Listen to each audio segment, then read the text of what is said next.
radiocarbon dating and dating the age of the Earth. So there's radiocarbon dating, but the more accurate term is radiometric dating.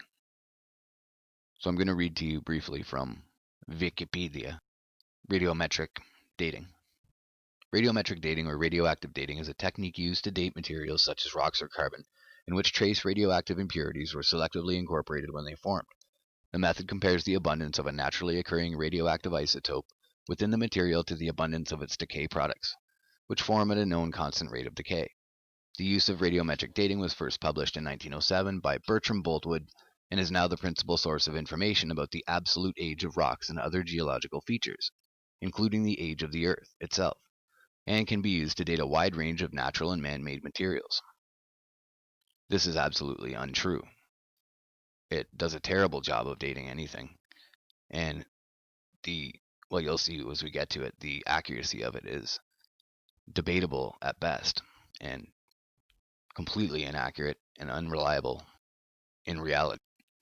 So there are different methods of radiometric dating, which vary in the time scale over which they are accurate and the materials to which they can be applied. This is their mainstream scheme, that they have these different versions that they're refining to get different types of accuracy about different types of date scales. But you'll see that their date scale is so ludicrously off that it makes the entire project null and void to begin with, because they base it on their heliocentric model to begin with. Their expectations are way off. Now, why I'm bringing this up, that there is another method of dating the Earth which is much more accurate, and it is the polonium radio halo. So we're going to get a little bit into that, and I'm going to show you why we know for sure that it is real, that it worked, that it proved the original age of the Earth to be young, and I'm going to show you how science colluded to make sure that nobody ever heard of it, and that creationism and even the possibility of Earth being formed in that way was kept out of the mainstream and out of schools and out of the public eye, and was laughed at and refuted, that it was a conspiracy, that there was collusion on the part of the state to cover up this evidence. And indeed, here at Dinosaur National Monument in Vernal, Utah, we see a giant fossil dinosaur graveyard.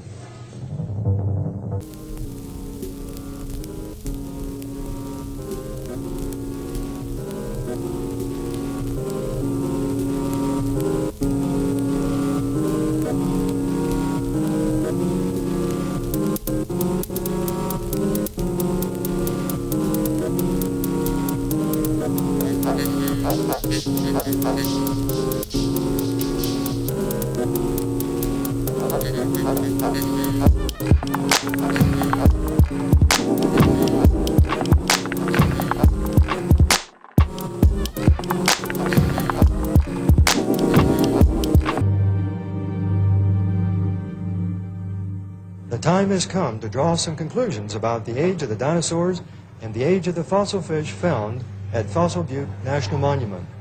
Here at Dinosaur National Monument, there's a sign that says these dinosaur bones are 145 million years old, the so-called Jurassic era. But we know that can't really be true at all.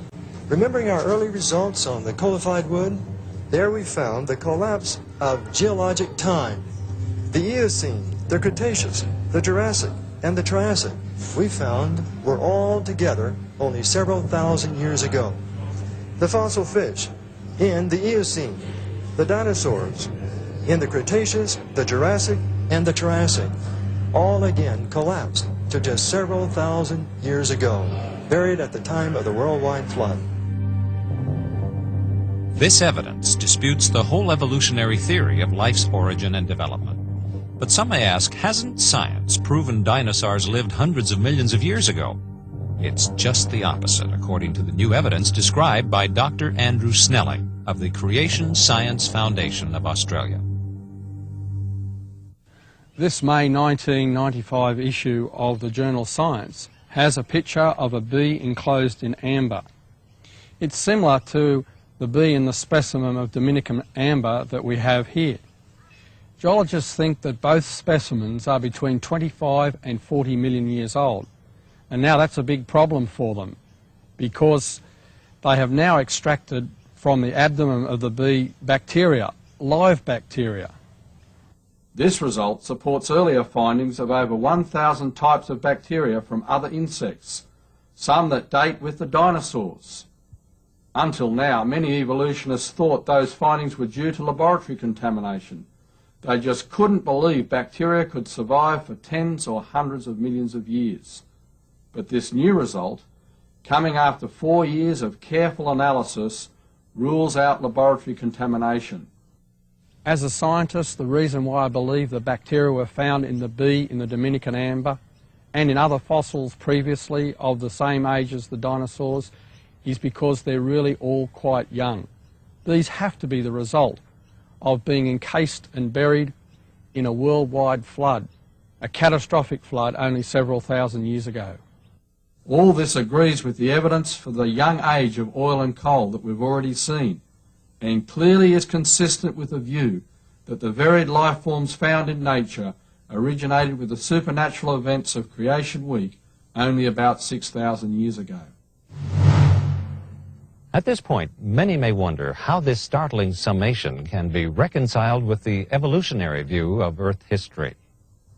They may ask, do we not know from radiometric dating that Earth's basement rocks, the granites, formed repeatedly at different times and places over billions of years of evolutionary time?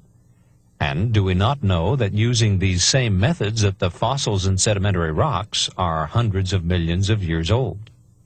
The answer is a clear-cut no to both questions. Neither granites nor fossils have ages stamped on them when they are collected.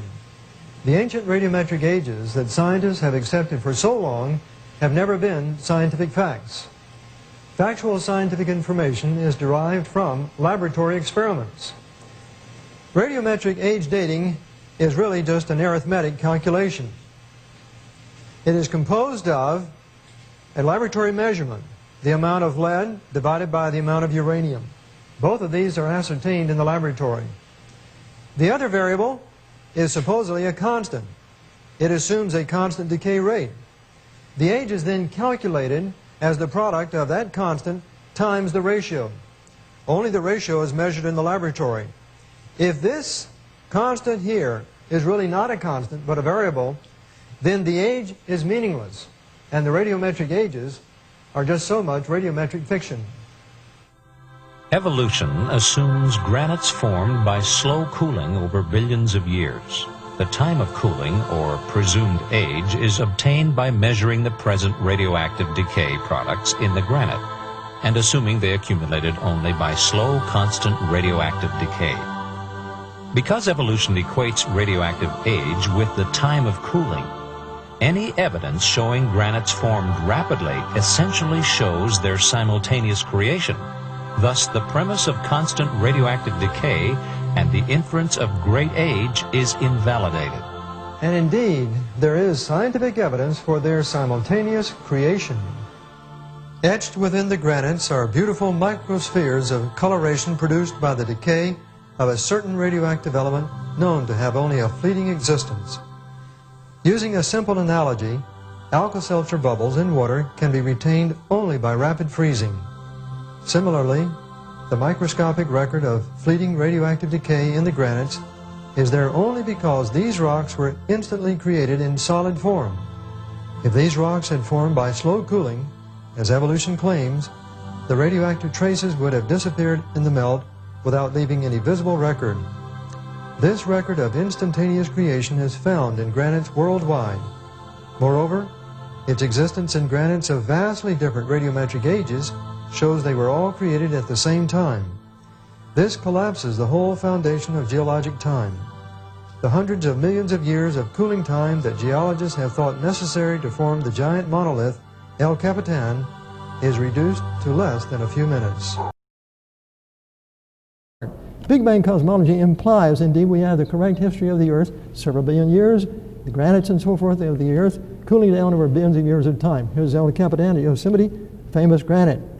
Here's the situation. Suppose that we have something in the rocks today that shows that indeed there's a short half-life type radioactivity that was embedded in the granites.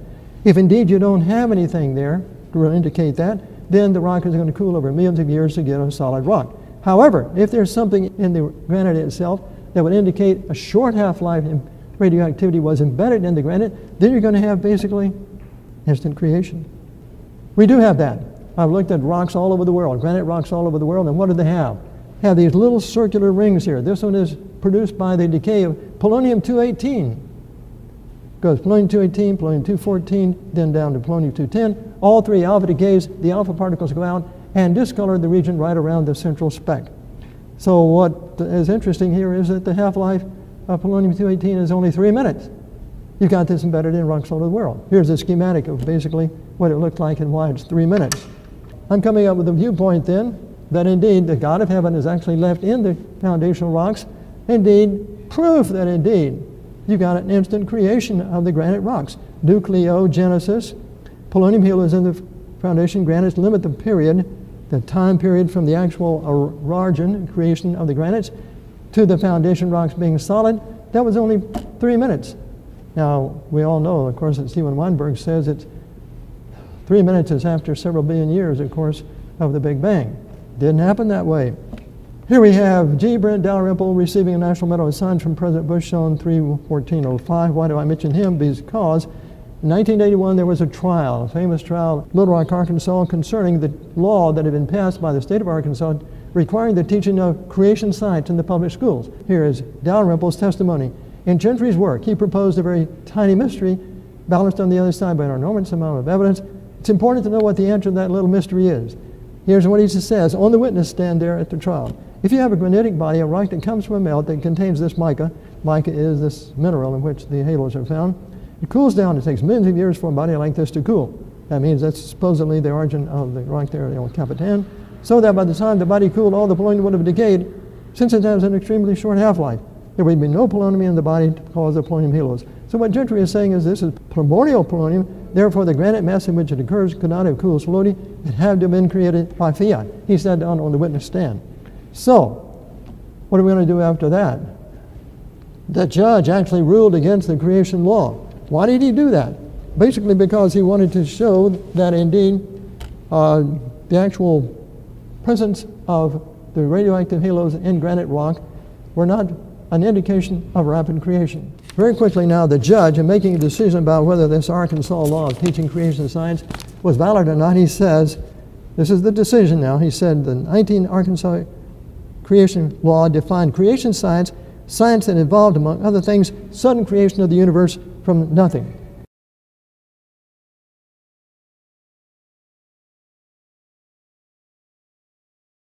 However, when Judge Overton gets to the point of actually rendering his decision, referring to my work, which is the work showing that indeed there was instant creation, Overton says it's been dated. It's been dated. Now, 10 years prior to that time, I was, publishing in Science and Nature over and over and over again the evidence for these primordial radioactive halos.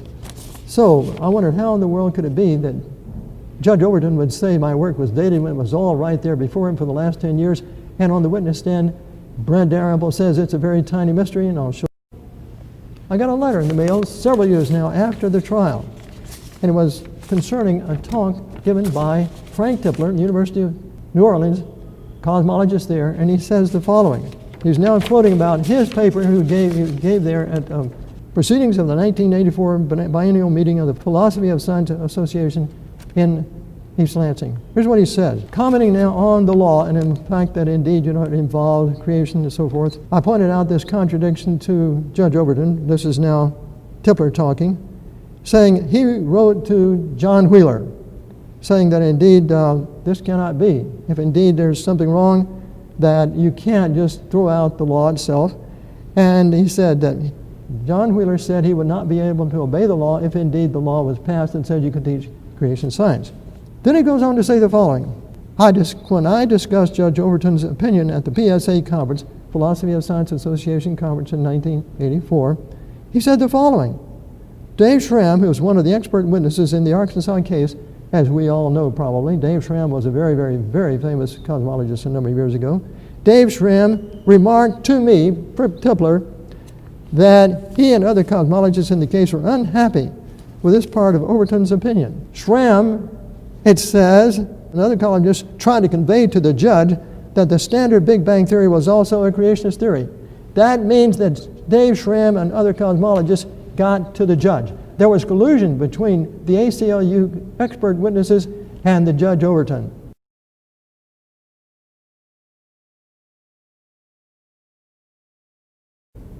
One of the greatest cover-ups in the history of science. If I had known that at the time, I would have gone back to the Attorney General of the state of Arkansas, and guess what?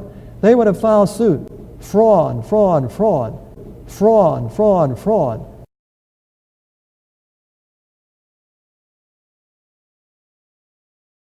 At the Arkansas creation trial. In other words, the only way that this material I'm telling you this afternoon has escaped notice, public notice, is because of the deception that was practiced there at the Arkansas trial by the ACLU. All right, so here's what happened. Remember, at the trial, Brent Dalrymple said, you know, this business of Gentry, he's got primordial halos. It looks like it's fiat creation, but I don't know for sure. In other words, he didn't convince the judge. Well, the judge was not going to be convinced because, in essence, he was with the ACLU in the trial from the very start of the trial itself. Anyway, this National Center of Science Education letter I have before you here is something that Brent Dalrymple wrote and distributed to every member of the American Geophysical Union, 30,000 or more members. This says 1995, he wrote a similar letter in 1992. What am I bringing this out?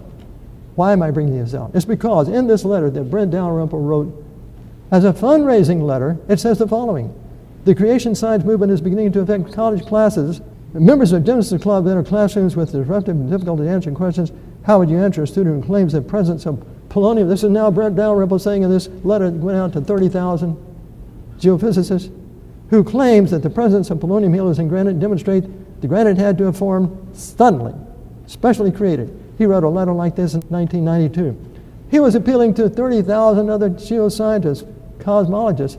Help me understand what's going on. These guys in the Genesis clubs are going all over America saying that indeed there's evidence for fiat creation. In other words, I'm telling you something this afternoon that Brent Dalrymple, Medal of Science winner, actually admitted in print twice to 30,000 members of the AGU, and most people don't know anything about it. You're privileged. Throughout the scientific community, they had, in a sense, tolerated me being there at that laboratory saying all these things about the evidence showing that indeed the Earth was formed very, very rapidly, that it's very, very young. A scientist came over from Germany one day and came up to talk to me, and as a result of that, he went back and talked to the chemistry division director. I was in the chemistry division. He went back and told the chemistry division director after he talked to me. He said, you know, if Gentry lived in Russia, he was a German scientist, well known. He said, if Gentry lived in Russia, this is now about 1979 or thereabouts, 78, he would be shot. In other words, if a man such as myself were to go and try to find and publish something in Russia at that particular time, he was saying to the chemistry division director, I would be shot. He said, in Germany, if he were over here doing the work here in Germany, which, you know, I'm the head of a big laboratory myself, if he were here in Germany, he would starve. In other words, nobody, he would not support my work, no one would support my work, regardless of these reports. He said, only here in America, with you, meaning the chemistry division director, is Gentry able to do the work that he's done and get these papers published. I know what the answer was for me being able to stay there that long. That was the God of heaven intervening to help me use the marvelous facilities of the laboratory and the friendship of the people of the laboratory for a long period of time to get these results out to the world. Well, what happened here at the Arkansas creation trial, it turns out, I'll mark here on the screen, the gentleman, Brent Dalrymple, who was there to testify for an ancient age of the earth. He was one of the world's eminent geologists. He was there to testify and to affirm, you know, ancient earth, so therefore evolution of the earth, evolution of life had to have happened. And that's exactly what he did. And yours truly, of course, at that particular time, I'm down here on the lower right. You can see I'm flashing the light up there. That's where I was, and along with several others who came to testify for creation. But remember we said that Brent Dalrymple was an eminent scientist? David, what happened there in March 2005? In 2005, we see that Brent Dalrymple was given a National Medal of Science from President Bush. And the reason we show this slide is basically just to try to show people that Britton Dalrymple is somebody that, had made a lot of contributions to science and was recognized by President Bush with this medal. But in the process of making these contributions to science, he also wrote some letters which were used. Are they going to be showing next here? We'll be showing those later on. Now. He wrote some letters. We're going to be seeing some of those letters in a minute that actually give an indication of what he feels like is wrong with the Genesis movement, as he calls it. But right now, at the trial, Britton Dalrymple was testifying. Now, this is what the judge, the Attorney General, Assistant Attorney General David Williams, Britton Dalrymple was on the witness stand. And he was, for example, like right here. And the judge, Overton, was right here. And he was being cross-examined by David Williams, who was standing almost 5 or 10 feet from Britton Dalrymple, who was sitting in the witness stand. And he was going through a series of questions of Britton Dalrymple, trying to find out exactly more. Britton Dalrymple had already testified about the ancient age of the earth and on and on and on. In fact, he said that people who believed in creation and the young age of the earth were, guess what? They were like flat earthers. In other words, they were really off track. But the Assistant Attorney General, David Williams, got around to asking him about my work. And he said, Dr. Dalrymple, what about Robert Gentry's work? And this is what he had to say. On the witness stand there with a full course of the audience and the judge listening, and also it's in record of the trial itself, and it's copied there in my book if you're ever interested in reading. Go ahead. Right, it's part of the trial transcript. Basically, Britton Dalrymple's explanation of the polonium halo research, he states this. He says, also in Gentry's work, he proposed a very tiny mystery, which is balanced on the other side by an enormous amount of evidence. Notice the similarity between what the National Academy of Sciences said in its booklet, Science and Creationism, or Frank Press's letter response to Dad, where he says, I don't see how one piece of data can balance the overwhelming information on the other side. And here, Britton Dalrymple is saying the exact same thing. A tiny mystery balanced on the other side by an enormous amount of evidence, but he does think it's important to know what the answer to that little mystery is. And for most people, I'll just tell you this, most people, the answer to that little mystery is simple. It was formed by some uranium precursor which has, millions of year half-life. That's their answer. That's the only answer they can come up with. And that answer was refuted by the published papers. But anyway, the rest of his thing, he says, he's trying to explain now exactly what is this little mystery. He says, if you have a granitic body, a rock that comes from the melt, that contains this mica, and it cools down, it takes millions of years like that for a body to cool, so that by the time the body cooled, the body of rock is what he's referring to here, all the polonium would have decayed. What happened to the Alka-Seltzer tablet a minute after it was put in the glass? It decays away. All the activity from the tablet is gone. Once it's gone, can you capture the activity of the tablet fizzing in the water? No. Once it's gone, it's gone. The same thing with the polonium halos. So that by the time the body cooled, all the polonium would have decayed, since it has an extremely short half-life of the order of minutes. Therefore, there would be no polonium in the body to cause the polonium halos. So what Gentry is saying, this is primordial polonium. In other words, primordial polonium, not polonium derived from uranium. And that was the subject of all these papers. Therefore, the granite mass in which it occurs could not have cooled slowly. Therefore, it must have been created by fiat instantly. The essence of what really is behind the research on the polonium halos is not that difficult to grasp. What's difficult to grasp is what follows in train if you accept that scientific evidence. And that is basically you can no longer have long ages. You can't have your long ages for the rocks to form. You can't even have your long ages prior to the formation of life. You can't have it. And you know, it kind of makes common sense a little bit, because if you really believe that the 6 days of creation are literally occurred like they are stated in the Bible, it's not hard to accept the fact that God on day one of creation week spoke the earth into existence. Just like on day 4 of creation week, God created the lesser light and the greater light. Oh yeah, He made the stars too. So if you really want to believe that the earth is billions of years old, you've got to also believe that the sun and the moon and the solar system are billions of years old. But that all flies in the face to the plain word of the Bible. To say then that, well, somehow there was a shroud, which was covering the moon and covering the sun, takes away from the literal wording of the verse when it says He made two great lights, the lesser light to rule the night, the greater light to rule the day. You can also go into the Greek and try to look at the origins of the words, but to me, it makes sense in English. I mean, I can read it in English and I can figure out what's going on. I can read the fourth commandment in English, and it says, for in 6 days the Lord made heaven and earth, the sea, and all that in them is. Revelation 14, worship Him who made heaven and earth, the sea, and the fountains of waters. It's very simple. God wants to draw our attention to the fact that He is the Creator. If we take away any of that, we're diluting what the plain word of the Bible is saying, period. Why do we want to do that? David, let's ask this question.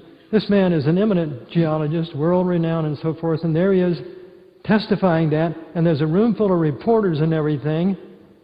He got some coverage, but for all practical purposes, the people who were there, the writers and so forth, the reporters who were there, minimized the fact that indeed this evidence was being presented there. Something in the rock that formed very, very quickly. You had to have something around it to catch the radiation instantaneously, or else you don't get anything. And yet the reporters that were there, with few exceptions, said almost nothing about this evidence. Now, here it is. For example, see, the evolutionary view is simply that indeed you've got the granite foundation, you've got a molten earth and so forth, and so the granites are forming deep in the earth and slowly cooling. But what we've just seen is a comparison now. Up top, the top part of our schematic up there, is that if we have radioactive decay plus slowly cooling molten granite, then indeed, radioactive decay meaning the rapid radioactive decay, slowly cooling granite, there are no halos. Nothing is going to be caught in the granite because it's all gone long before the rock actually formed into a solid. The second one, the second illustration, radioactive decay, rapid radioactive decay, instantly created cold granite. It's just like a Polaroid. I could be up here tonight with a Polaroid camera, if they're still used these days, and we push the shutter, push the button, of course. The flash flashes light, and indeed it goes to the audience, comes back. Now, the shutter has got to be synchronized with that flash of light so that it opens and closes instantly, or at the same time, synchronized for it to come back and go back to the film. The film now records the object, the image of the light. Now, the film then is like the granite. The granite has to be there in a form so that it can capture the radiation. The radiation itself would be like the flash of light going out and coming back through the open shutter. There has to be a synchronization of the creation of the little tiny speck of radioactivity for that polonium halo has to be there along with the creation of what's around it, the granite rock, has to be done all together, has to be done instantaneously, or it's all over in just a very, very, very short period of time. The very fact of the matter is, the reason why you haven't heard of all this before, for all practical purposes, most of you, is because, look at this. Tested theories, go ahead, David. Tested theories of science such as mechanics, electromagnetism, optics and light, nuclear physics and thermodynamics have all had their central assumptions validated experimentally in the laboratory thousands of times. False scientific theories are built upon central assumptions which have never been validated. They can masquerade for decades and even centuries before their falsities discovered. This one was started by an isotope of polonium with only that 3-minute half-life. And I want to pick up on what David just said. There are people who continue to say, well, no, they're not really primordial, made in the beginning, and so forth. And so, over 30 years ago, I published to the entire scientific community. I challenged them. I simply said, if you don't believe that these halos indeed were formed by God supernaturally, the only option is they had to form naturally. You have all the ingredients to go back and try to form these halos in the granites to reproduce them. I've challenged them over and over and over again for 30 years to say, if you don't believe this evidence for creation is really of God, then you should be able to reproduce it. Oh, no. They don't want to hear that. You will never find the evolutionists even mentioning the fact that they fail to actually do the very fundamental thing that science requires. If they believe a theory, and they have all the material, of course, to try to duplicate it, they should be able to do it. We're going to get into that a little bit later on, more specifically, so you'll have a better idea. Right now, as David has pointed out so clearly here, we're saying that these halos are primordial. Now, whatever, in other words, this little illustration right here, at the top we have a glass of water, we put in Alka-Seltzer, and after a minute or so, it's gone, okay? But down at the bottom, you put in the Alka-Seltzer, and if you instantly freeze the water when the bubbles are coming out, then of course the bubbles are going to be in the glass. And also the bubbles are going to be there after 100 years. In other words, for the actual radioactive particles to shoot out and have a record there in the granite rock, it has to be what? Formed simultaneously with the injection of the radioactivity in the rock. It's simply bing, bing, bing, bing. And it's all along. Now look at this next slide. What is it? Good old El Capitan again. We're saying that these halos are in El Capitan. And so we go from there to, David? Again, what are the implications? We're going back to what the Bible says, that the word of the Lord was used to speak the earth into existence. All the host of them by the breath of his mouth. For he spake and it was done, he commanded and it stood forth. And there's really no other way to say it. And he actually then decided for us living here today and for those in the last days who are in any way doubting the Genesis record of creation in Psalm 33, 6 and 9, he left something here to affirm scientifically what he said. That's all there is to it. Back in 1981, after I had been at the Oak Ridge National Laboratory for over 10 years as a guest scientist, publishing papers on what we're talking about tonight, bringing out to the scientific community the evidence for creation, and virtually getting no refutation. The laboratory was letting me remain year after year and year after year because I was publishing these papers. Not because I was publishing the papers per se, but because the papers were being published and the personnel at the laboratory could see there was no refutation. They could see these articles were being published in the world's esteemed scientific journals, and there were no evolutionists that were being able to shoot the evidence down. So I went to this trial. And over here on the left-hand corner, you can see the people who came to the trial, the scientists who came to the trial for the evolutionist position. And on the right, the scientists who came to the trial for creation. What happened is, earlier, in the early part of 1981, the state of Arkansas had passed a law requiring the teaching of creation science in the public schools. The ACLU challenged that law, and I was asked to come and testify about the scientific evidence that I had been publishing. Well, my wife and I prayed about it, and if something happened to indicate that's exactly what I should do, I should go and testify. I realized, however, that in doing this, it was going to go out not just to the scientific community now, it was going out to the world. And I had a pretty good idea that the laboratory management was going to take a very dim view because... How does this creation evidence impact on the age of the earth? Very significantly. Simultaneous creation of different granites tells us that the various radiometric ages are in error. Something is wrong. Earlier we found there was only one uncertainty in radiometric age calculations. That uncertainty was the assumption of a uniform decay rate. Now we know that there was a change in the decay rate sometime in the past. My view is that indeed at the time of the flood there was a vast change, an increase in the radiometric decay rate. Radioactivity then cannot be used for age dating until after the end of the decay rate change. Any effort to use radioactivity for age dating prior to that time is certainly to end with an erroneous result. Other evidence relating to the decay rate change and a young age of the Earth comes from my studies of granite cores taken from a deep drill hole in New Mexico. In the 1970s, the Department of Energy drilled a deep hole down to around 14,000 feet for the purpose of seeing whether they could extract energy from heat deep in the Earth. I obtained samples from depths of 3,148 feet down to over 14,000 feet.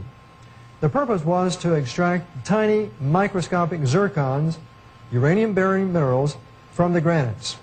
The results of my investigations on these zircons were published in Geophysical Research Letters in 1982. The orange half circles here represent the tiny zircons in the granites at different depths. The first one at 3,148 feet at a temperature of 105 degrees centigrade. Going on down to a depth of 14,131 feet at a temperature of 313 degrees centigrade, 3 times the boiling point of water. Now let's assume that these zircons were filled with helium at a given time. The dots above the zircons represent how rapidly the zircons are losing helium at these various depths. Obviously, the hottest one at the greatest depth is going to lose it far more rapidly than the one at the highest depth at 3,148 feet.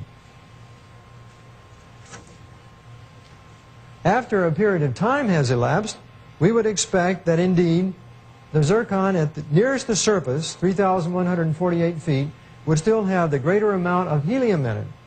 The one at the very lowest depth, at the highest temperature, would now have the smaller amount of helium, very small.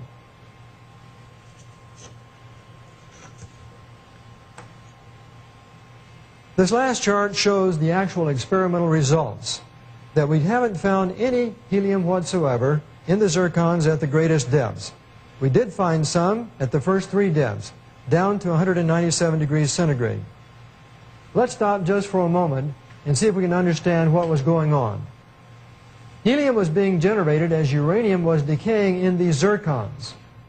So the amount of helium in these zircons at various depths tells us something about the time at which the granite has been in existence at this particular temperature. The actual physical experimental results are shown now in the next chart. They're only meaningful as we make a comparison between what we would expect to find if indeed the Earth was 4.5 billion years old. On the left we see the amount expected if the Earth was 4.5 billion years old. Only a very, very small amount. What we have pictured here is really a guesstimate, an approximation. There are so many variables relating to something supposedly that far back that we can't be very, very precise. We do know, however, it would only be a very, very small amount because helium, this decay product of uranium, escapes very rapidly the higher the temperature is. What we actually found, however, in the experiments was helium in the zircons diminishing, diminishing, diminishing, but still there at a temperature of 197 degrees centigrade. The weight of the scientific evidence has brought us to the collapse of evolutionary time. There is a young Earth creation time scale. The radiometric ages of the granites, stretching from 80 million to 4 billion years, is invalid. These granites, from Yosemite to the basement rocks of the Grand Canyon, to Japan and India, to the granites of Europe and Russia and Canada, were all the product of a simultaneous creation. We haven't proved that the Earth is 6,000 years old, but we have found evidence that is consistent with a 6,000-year age of the Earth. And we have shown that a several billion year age of the Earth is scientifically incorrect. We've captured only a brief glimpse of the various lines of scientific evidence that point to the truth and accuracy of the biblical record of Earth's recent creation and the Great Flood. Brief though our glimpse has been, the conclusion has been certain. The radioactive traces in coalified wood collapse the geological timescale for life on Earth from hundreds of millions of years to just thousands. The occurrence of the worldwide flood explains the rapid accumulation of vegetation responsible for Earth's vast coal and oil reserves. The young age of coal and its rapid formation in the laboratory, as well as the oil now forming in Guaymas Basin off the California coast, fits only into a young, not ancient, age of the Earth. Dinosaurs, their fossils buried in mass graveyards, and their tracks in coal are a mute reminder of the futile attempts of these creatures to escape the rising waters of a worldwide flood. The excess helium in deep granites provides concrete evidence the Earth's crustal rocks are young, thus powerfully disproving the whole concept of an anciently evolving Earth. And finally, the fingerprints of creation, also found in the granites, the very rocks the Bible speaks of as Earth's foundation rocks, confirm these rocks were all the product of the same creation. This fact invalidates evolution's basic assumption of uniform radioactive decay and collapses the whole structure of evolutionary time. We must conclude, therefore, that evolution's 4.5 billion year age of the Earth is nothing more than science fiction. Prior to viewing this evidence, perhaps few would have believed that the granite monoliths of Yosemite were part of Earth's creation about 6,000 years ago. This is somewhat understandable, seeing that we live in a secular world dominated by the belief that science supports the evolutionary view of an ancient Earth. But now that this evidence for creation and a young Earth has exposed evolution's fundamental flaw, we realize there has always been a bridge connecting science with biblical creation. Why didn't we recognize it sooner? It seems we were blinded by the idea we could explain all of Earth history by the natural laws that we now experience. We forgot that God's infinite creative power is far above our limited understanding of the universe and the laws which govern it. So things that fitted into evolution were emphasized, so much so that it seemed natural law really did explain everything. The hard things that couldn't be explained were put on the back burner. We tended to forget them, thinking they would someday be solved. What we failed to admit to ourselves is that many of those hard things were really impossible to explain within the framework of evolution, that they were actually evidence for either creation or a worldwide flood. The evidence presented has given us reason to rethink our beliefs about origins based on valid scientific data. Clearly, the belief system that fits all the scientific facts we presented is the record of creation given in Genesis and repeated by Moses in Exodus 20:11. For in 6 days the Lord made heaven and earth, the sea and all that in them is, and rested the seventh day.